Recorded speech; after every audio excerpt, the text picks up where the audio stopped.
Hi, this is Lindsay here, and I'm here today as a follow-up to the video that I posted last about boundaries.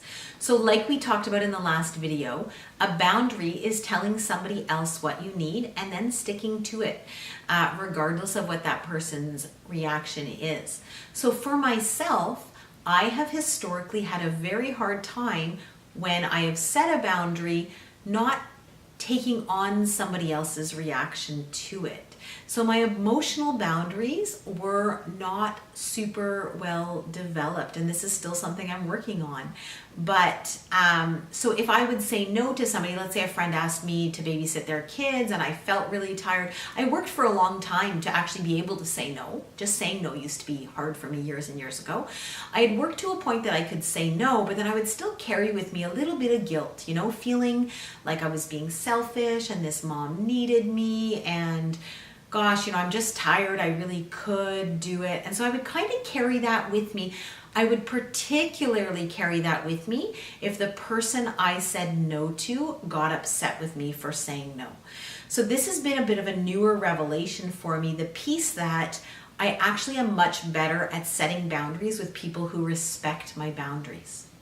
The people who push my boundaries, who get upset with me for saying no, those are the people I actually have a much harder time saying no to or not carrying the guilt of saying no to them. Now, what I've realized recently is that I have kind of intermixed the notion of setting a boundary with rejection. So I fear that, or I feel when that person, when I say no, I can't do what you want me to do, and that person gets upset with me, I feel like I've rejected them as a person.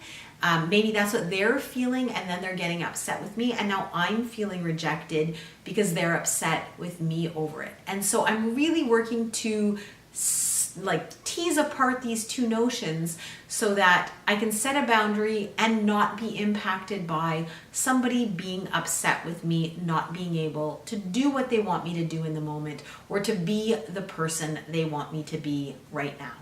And what I've found over time is that a lot of these people, because I'm becoming more consistent in saying what doesn't work for me, have kind of disappeared from my life. Not intentionally, but I think they were people who were in my life because they needed me to be a certain thing.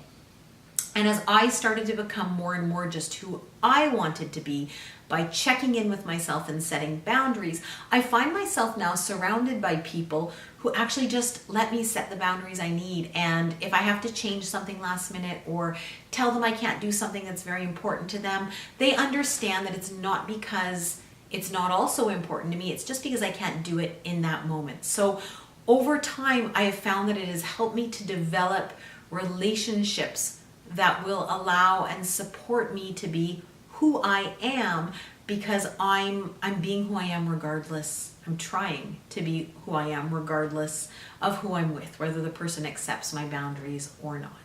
So I wanted to share this because it's been a big aha moment for me in the past little while, and I thought that maybe some of you, it might be an aha moment for some of the people who follow me. So let me know your thoughts on this. I'm really interested to know, you know, how you guys find setting boundaries at work, with your kids, with your husband or wife, with your friends. This is a really pervasive issue in our lives. So please share in the comments.